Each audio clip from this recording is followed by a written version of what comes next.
Assalamualaikum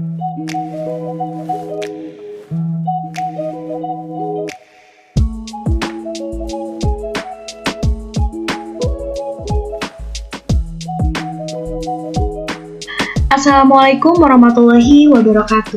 Halo teman-teman, perkenalkan nama aku Aulia Rahmawati Syaidah. Aku dari kelas T dengan nomor induk mahasiswa 22030100547. Video ini bertujuan untuk memenuhi tugas ujian akhir semester dengan mata kuliah jaringan komputer. Pada simulasi kali ini, saya menggunakan Topologista. Sebelumnya saya akan menjelaskan terlebih dahulu apa itu topologi star. Topologi star atau disebut juga topologi bintang adalah jaringan berbentuk bintang di mana umumnya menggunakan hub atau switch untuk koneksi antar klien. Topologi ini paling sering digunakan karena memiliki beberapa kelebihan. Di antaranya yang pertama, jaringan topologi ini tetap berjalan baik meski salah satu komputer klien bermasalah. Yang kedua, tingkat keamanan data pada topologi ini cukup baik. Yang ketiga, user lebih mudah mendeteksi masalah pada jaringan. Dan yang terakhir, lebih fleksibel. Tetapi, topologi ini juga memiliki beberapa kekurangan ya teman-teman. Yang pertama, topologi ini terhitung mahal karena menggunakan cukup banyak kabel. Yang kedua, seluruh komputer dalam jaringan ini akan bermasalah jika hub atau switch mengalami masalah. Yang terakhir, sangat tergantung pada terminal pusat. Simulasi yang terdapat pada video ini terdiri dari 10 router atau network dengan masing-masing terdapat 10 PC atau host untuk satu router. Yang kedua, satu server DHCP. Yang ketiga, satu web server. Yang keempat adalah satu network wireless dengan beberapa laptop. Di sini saya akan menjelaskan beberapa network device yang saya gunakan. Yang pertama adalah router. Router yang saya gunakan di sini adalah router dengan bernomorkan 1841, yaitu yang ini. Yang kedua, switch yang saya gunakan adalah switch bernomorkan 2950/24, yang sebelah sini. Lalu, satu server untuk web saya simpan sebelah sini, dan satu server untuk DHCP saya simpan di sebelah sini. Lalu, saya juga menggunakan network device, yaitu access point, dengan beberapa laptop di sebelah sini. Dan semua ini saya hubungkan menggunakan kabel stripe yang berwarna hitam. Langkah pertama yang saya lakukan adalah menambahkan satu switch yang berada di antara 10 PC yang bertujuan sebagai pusat. Saya juga menambahkan 10 router, lalu kita masuk ke pengaturan IP router. Di peraturan ujian bahwasanya NIM ganjil itu menggunakan IP kelas B. Jadi pada kali ini saya juga menggunakan IP kelas B. Jadi pada router saya memasukkan pas internet, kita klik. Di sini terdapat dua pas internet, ada pas internet 00 dan pas internet 01. Pada 00 saya menuliskan di sini sesuai dengan IP yang saya tulis di atas router. Sebelumnya telah menuliskan di setiap router agar lebih tersusun dan lebih rapih. Pada fix internet 00 saya memasukkan 128.168.0.1 sesuai dengan yang di atas. Lalu subnet masknya saya masukkan 255.255.0.0 dan jangan lupa port statusnya di-on-kan. Lalu pada pas internet 01 saya memasukkan dengan angka yang sebelah sini, IP-nya 128.180.0.1 dengan subnet mask yang sama, dan jangan lupa port statusnya di-on-kan. Saya juga menuliskan IP agar kita mengetahui bahwasannya setiap router memiliki IP yang berbeda-beda. Selanjutnya, kita akan menentukan IP PC.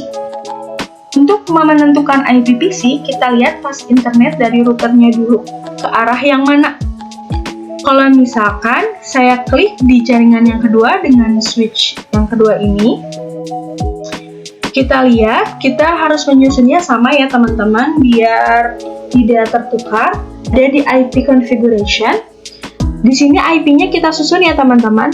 Kan tadi arah router kita masukkan 128.169.0.1, sedangkan yang di atas saya menuliskannya dengan addressnya kedua, karena setelah 1, 2, lalu selanjutnya disusun berurutan. Lalu subnet masknya sama kayak yang tadi, 255.255.0.0. Default gateway-nya disamakan dengan arah router, yaitu yang paling atas ini 128.169.0.1. Oke, kita masuk ke DHCP server. Pada IP configuration, untuk DHCP ini lebih mudah karena kita cukup mengklik bagian DHCP-nya saja. DHCP ini juga memiliki beberapa keuntungan teman-teman.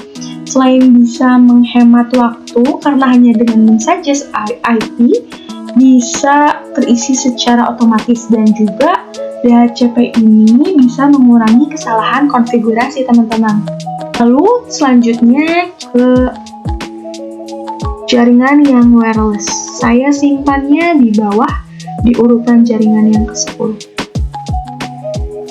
Pada jaringan wireless ini, saya menambahkan access point dengan access point-nya yang access point PT dengan 10 Hz.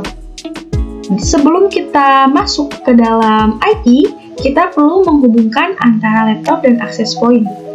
Ini contoh laptop yang sudah terhubung dengan access point. Cara menghubungkannya gampang sekali teman-teman. Kita masuk ke physical, lalu kita matikan dulu kalau pada saat ingin mengganti connection-nya jadi wireless interface. Kita matikan, lalu kita tambahkan dari sini, kita pindahkan sebelah sini, kita nyalakan lagi, nanti laptop akan terhubung dengan access point. Lalu, saya juga menambahkan web server. Untuk web server, saya simpan di jaringan nomor 9. Pada web server ini, kita klik web server, kita masuk ke dalam service. Lalu indeksnya kita rubah, kita edit, klik edit. Nah, di sini soalnya adalah kita harus bisa memanggil pada website nama, kelas, dan nomor induk mahasiswa. Lalu saya tambahkan juga Universitas Perjuangan dengan jurusan Teknik Informatika. Lalu kita save. Nah, sudah ya, kita save. Lalu sebelum kita ngecek bahwasannya apakah websitenya terpanggil atau tidak, kita perlu mendaftarkan IP address yang statik pada setiap router. Contohnya pada jaringan kedua ini, statiknya saya daftarkan setiap router. Jadi network address-nya 128.170. Jadi ini kita akan menerima pesan dari jaringan pertama, dari jaringan kedua, jaringan ketiga maksudnya, jaringan keempat, jaringan kelima, jaringan keenam, dan jaringan yang terakhir, jaringan ke-10. Pada setiap router, kita juga memasukkan network aksesnya. Kita klik di config, kita klik di static. Nah, network address-nya kita masukkan setiap jaringan yang pengen kita akses. Untuk mengecek setiap jaringan terhubung satu sama lain, kita bisa mengecek dengan cara mengirimkan pesan dari satu jaringan ke jaringan lain. Kita contohkan bahwasannya saya akan mengirim pesan dari jaringan 2 ke jaringan 3. Kita bisa lihat di sini bahwa sukses. Kita harus mengetes bahwasannya setiap jaringan ini harus terhubung dengan last statusnya itu successful, yang berarti bahwa bahwa setiap jaringan ini terhubung satu sama lain. Nah, kita cek nih web servernya apakah sudah bisa dipanggil atau belum dengan cara kita masuk ke PC lain, mau PC dimanapun, mau dari jaringan 1 ataupun jaringan 10. Kita klik desktop, lalu kita klik web browser, kita masukkan IP address yang ada di web server yang kita daftarkan ya. Saya mendaftarkannya 128.176.0.12 karena web server saya berada di urutan ke-12. Kita cek. Nah, teman-teman sudah muncul ya bahwasanya websitenya ini tadi kita tulis bareng-bareng. UAS Jaringan Komputer dengan nama, kelas, dan NIM, lalu Universitas Perjuangan dengan jurusan Teknik Informatika. Mungkin cukup sekian yang dapat saya sampaikan, kurang dan lebihnya mohon dimaafkan. Billahi taufiq wal hidayah. Wassalamualaikum warahmatullahi wabarakatuh.